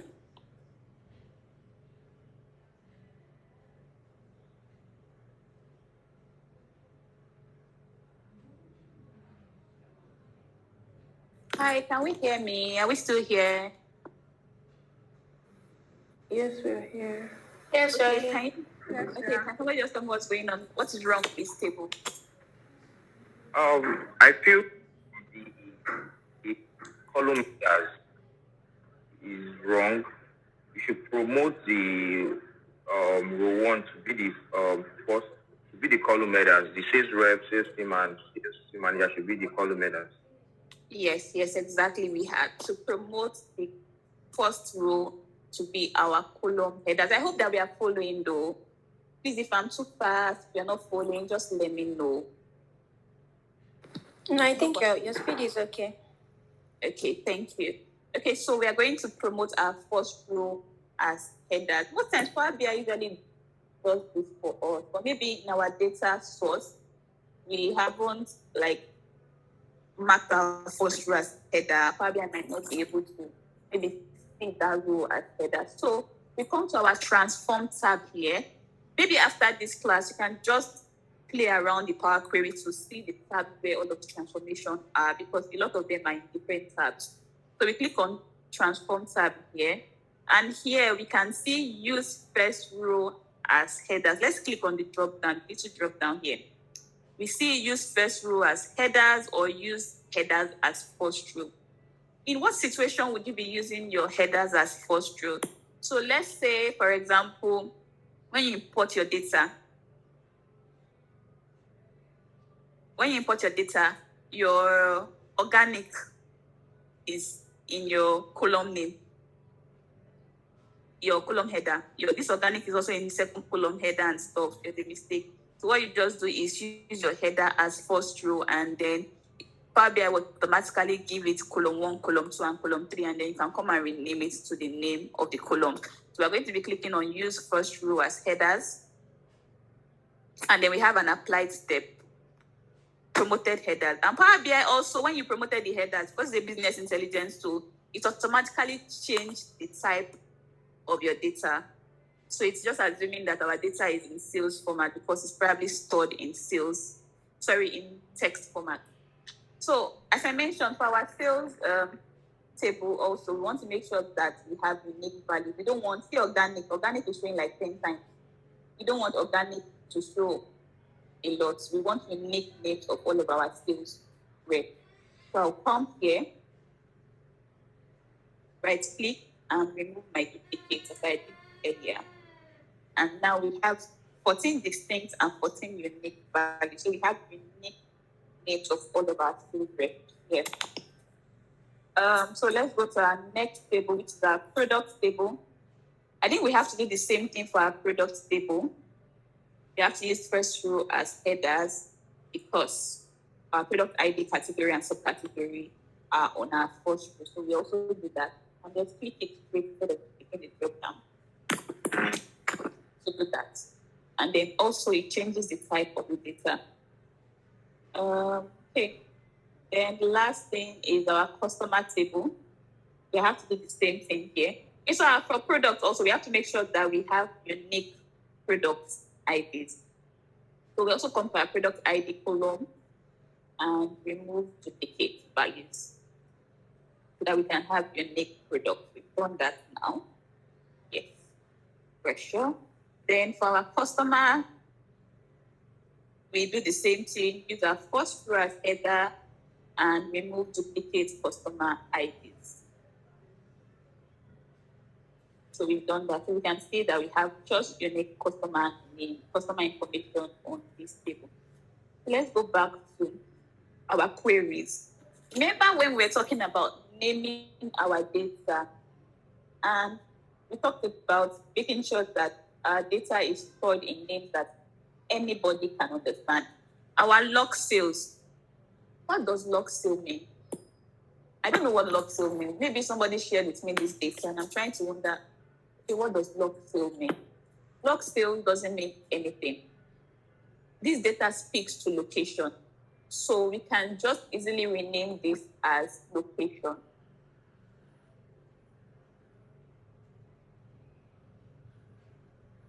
We've been able to rename it. We can also come here, this properties pane, and rename it here, or double click. Oh, sorry, I double clicked, and then rename. But you can come to this property pane and rename it. Let me just name it as location with an S. So I'm doing it here. And then it renames that table to location table. So we have to be very sure that our data is clean enough before we import it into Power BI. So we can just go through our data again, look at our column quality and all of that. We don't have any error. We don't have any empty. We are good to go with our locations. Our columns are properly written and saved in the right format. Our orders table, yes, we have to do some transformation here. And why? Because our orders table contains 23 columns. Do we need all 23 columns in our analysis? Truthfully, the answer is no. We do not need all 23 columns in the analysis. We do not need, maybe you want to do analysis on ship dates and other dates, but before doing any analysis, you have to have like a process or type of analysis you want to do on your data. So so that it will help inform you on the kind of cleaning or transformation you want to do on that data. So me, I know that I don't need my customer name. And I'll tell you why. I don't need the customer name because my customer name is already in my customer table. So there's no point bringing it in again. And when we go to the modeling part of this training, you would understand why we don't need that customer name in our orders table. Because we're going to link our tables to each other using the common columns that we have. Okay, so we're going to be rounding up soon. This is just the last part of the transformation because it's just a 2 hours class. So I don't need my customer name column, but I need my customer ID because I want my customer ID, which is my foreign key here, and my primary key in my customer table. I want to use those 2 keys to create the relationship. So I'm going to click on customer name column, and I can right click and delete and remove. I probably don't need my segment too. So I can click on segment and click on delete straight, and then it deletes that column. I can also come here. If I go to my home tab, maybe I don't want to be doing it one after the other. I can come here and click on choose columns. Drop down, choose columns. And it gives me a list of all the columns that I have. Maybe I just need 3 columns for my analysis. My order ID, order date, and ship date. I can just click on those 3 columns I need and click on OK. And what it does is it removes all the other columns in my data. So once we are done with our transformation, we can come here and either close, apply, and close and apply. If you close, all of this transformation that we have done will not be applied to Power BI. If we apply, we would apply our transformation. This apply is just like saving your transformation in case maybe your system is down or something. And close and apply, it applies the transformation and closes Power Query and goes into Power BI. So we close and apply our transformation. And then the data is going to be loaded into Power BI. Now we can see that our product table is loading and our customer table that we imported is loading. If we come to our fields pane, we can see product and customer table also imported to our data. So we have come to the end of transforming and importing data into Power BI. Do we have any questions? Please, I have a question. Like, I think I stopped following when you talked about reducing the number of columns you had. So I stopped following from there. Okay. Okay, so do you want me to go through that again? Yes, I would really appreciate that, please. Okay, so you can go back to Power Query from here by just clicking Transform Data. So for our orders table, it is very important to optimize the performance of your report. You don't want your report to be slow. You see that when we closed and applied that report, the data was loaded. Let's assume that you have 1 million rows of data. You know how long it is going to take for those 1 million rows of data to load into Power BI. You don't want to spend a lot of time. So to optimize your report performance, it's always very good to not load columns that you will not be needing to create your reports into Power BI. So what you can do is to delete those columns. You can come here, just click on the column and enter delete, right? Click on the delete button and it deletes that column. You can see remote column here. Or you can come here. Oh, there's also a remove column option here. But the reason I don't use it is because it's still like the same thing as deleting the column. Removing the column, or come here. If I want to only keep my location ID column, I can remove other columns. So if, for example, I click on remove column, it removes column. So the reason why I don't use that when I want to remove a lot of columns is that I would explain now. Let me delete this. Oh, sorry, I deleted the wrong step. Okay, so let me delete this silver column. Okay. I want you to notice a difference between the 2 types that I am doing. So if I click on choose columns, in this case, I'm choosing the columns I want to keep. So maybe I want to keep only order ID and order dates. So I click on OK. The difference between those 2 steps is that you can see a small setting icon beside this remove column, but it is not here. So if I have maybe this removed columns option, I've used it to remove like 10 columns. And I want to now bring back 2 columns that I removed. Maybe I removed them mistakenly. I have to go back and redo that process. But with using choose columns, I can click on this settings option here, and maybe I want to bring back my ship date and ship mode. I can easily do that with remove other columns option. With that remove columns here, instead of just deleting straight, unless you are very, very sure that you might not need this column again, you can remove the column like that. So I'm going to be canceling this step, and I'm not going to be applying the transformation. So I'll just close this.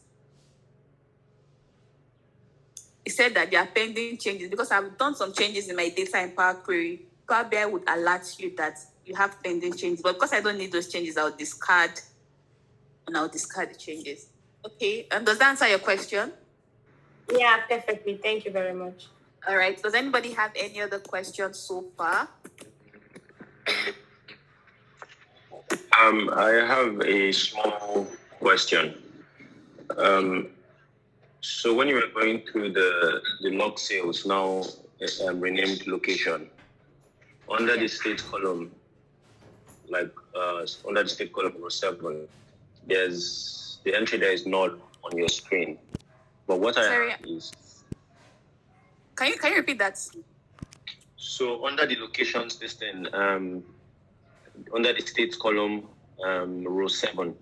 Yes. Why is it not showing Texas? Basically, it was California.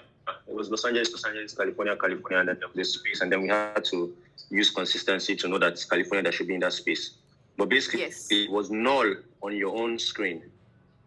Yeah. But the version that I downloaded on Google and from the link, it's just blank. Oh, okay. And there's an error in that data. Oh, sorry about that. And then because you said if you replace the blank space with anything, then it's going to go through every blank space there is. It's going to replace every blank space in the document with California. So it makes it a little bit more tricky. Yes. There's an error in that data. If you can access that data source, you can just delete that space. I think there's a space entered where that in the Excel file. There's a space entered there. So that is why it's not showing as space. So you can just delete that. Delete the entire row or the entire column or... No, in Excel, just use a space back. Oh, I should go on the Excel page. Yes. Oh, okay, it's an error from the data source. Yes, it's an error from the data. So that's why we have space. So Power BI can be very tricky. So that's why you need to familiarize yourself. Sometimes you do cut and join with your transformation. So that's why you need to familiarize yourself with all of the transformations that we have. It might not be one exact transformation that would solve an issue. Maybe you have to first split the column. Oh, I didn't teach splitting column, so we can just quickly do that. Maybe you first split the column, then do some find and replace, do some a lot of transformation before you can get what you want. Because as I mentioned, it applies to the entire column, and maybe you just want to make changes on one row. So you have to do a lot of transformation. So let's quickly do that split column. So let's assume that my location ID, I want to differentiate this number 4240 from this Henderson. I want this Henderson to be in a separate column, and I want the numerical part of this column to be in another column. So what I can do is, if I click here on that column, I want to split the column. See this option here, split column. You can do that, or you can just right click. A lot of the options are in the right clicking, but let's do this. There's split column by delimiter, split column by number of characters, by position, lowercase to uppercase, and all of that. That's why I said that for a particular transformation that you want to do, you can do a lot of things to get what you want. So it's very important that you familiarize yourself. But for this case, we are going to split column by delimiter. And our delimiter in this case is our comma. See, our business intelligence tool already knows that it's a comma. But let's assume that you don't want to split it by the comma. You want to split it by space. You can come and click space here. If you have a custom splitting, maybe you want to split all occurrences of F. You can come here and press F. It will split the column by F. anything after the F, it will split. And it will take away the F. The F will not show in the new column because you're splitting it by F. But here we're splitting by space. And then we can click on OK. We can see that it has. Did I click on space? I think I clicked on space. Okay, I split by space. So there's an option here. See, I made a mistake. I was supposed to split by comma. I splitted it by space. So I can come to this tiny option here and click and change it to comma and click on OK. So we splitted that column by the column ID. So I hope we understand that. Do we have any other question? Yeah, so just an observation. So when I downloaded the Power BI desktop application, I thought I would be, using it in real time as you're doing it. But the way it's set up, it's very difficult to go about that if you're sharing your screens and then we're watching your screen and then we're trying to replicate it on another, I don't know. So maybe it's very important. Yeah, maybe it's very important that we get the recorded video so that we can go ahead and practice by ourselves. All right, just making sure. Thank you. Okay, but regarding what we have taught today, you understand everything. When I did practice, when I go over it again, I'm sure I would figure it out. Yes. Okay. So in our next class, yes, we are free to ask questions in our next class. As regards to today's class, does anybody have any other questions before we round up?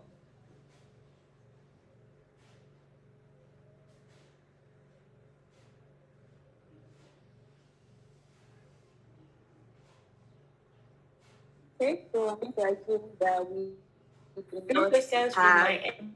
Okay, no questions from your end. Thank you. I think that we don't have any questions, so I will stop sharing my screen now. Okay. Question. I want to just ask, how soon should we be expecting the link to the video?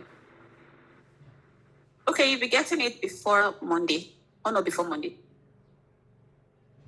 All right, thank you. Yes. Thank you. I'm going to stop sharing my screen now.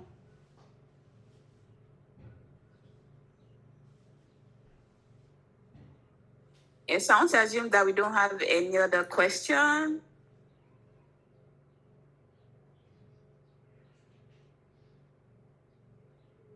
Okay, so I have a little assignment for everybody.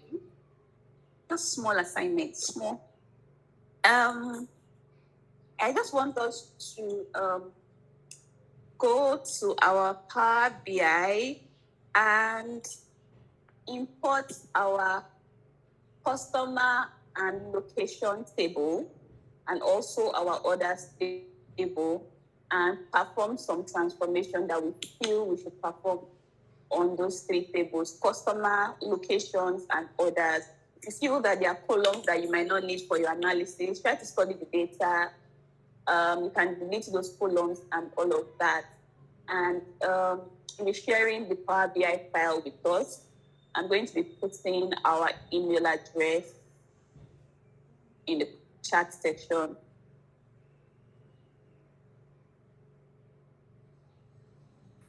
Hi, sorry, I did not get the assignment well. Okay, so I'm going to write it out for everybody. I've put in the email address. I'm going to be typing it now.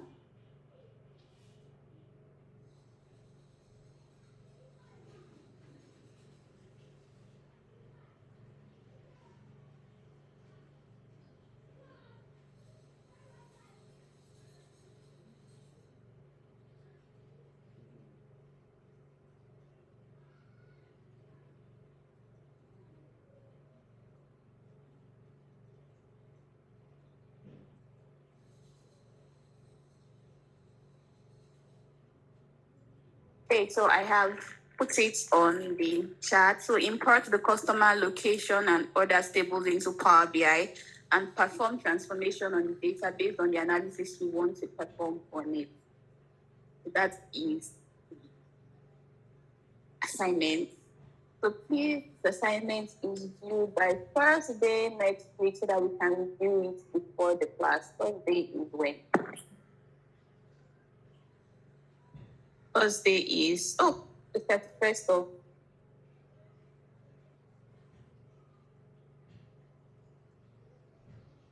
March. Okay, so yes. Okay, so we have come to the end of this class. Any other question before we finally end the call?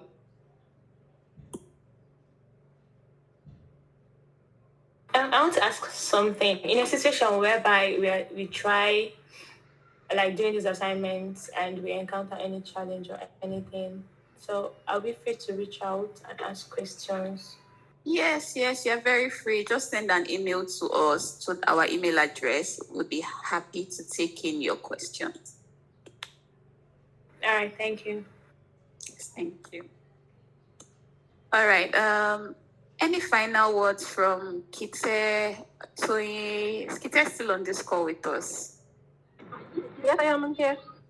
Okay, Kite. Handing over to you now. Okay, I think Kite is in translate. Okay. Yes, no, but I can still. I just wanted to say thank you everyone for joining in. Thank you for being attentive and being like an engaging audience. We're going to have the next sessions on modeling the data and visualizing it next week, and then the final one would be on visualizing and modeling next week, and then the final one will be analyzing and sharing your report. So hopefully by the next week, you have done some transformations in your reports. How did you guys find the class? I would actually like to hear from you. Bosse, Joan, Clementina. Hello, everyone. Hi. So the class was good, really interactive, and thank you so much, Ola Bukola. Thank you so much.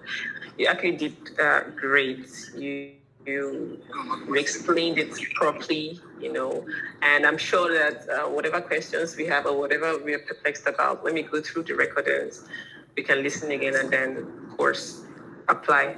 Thank you so much, Training Workspace. I'm grateful. Thank you. Okay, great. Thank you, John. So can we expect to see everyone back here next Saturday? Yes. Of course. Thank you. Enjoy the rest of your weekend. The recording will be shared. Thank you. If you'd like to bring in a friend or everyone. bring someone else next time, you're always welcome to do that. Okay, that would be good. Thank you. Thank you so much for today. Bye. Bye. Bye, everyone. Bye, everyone.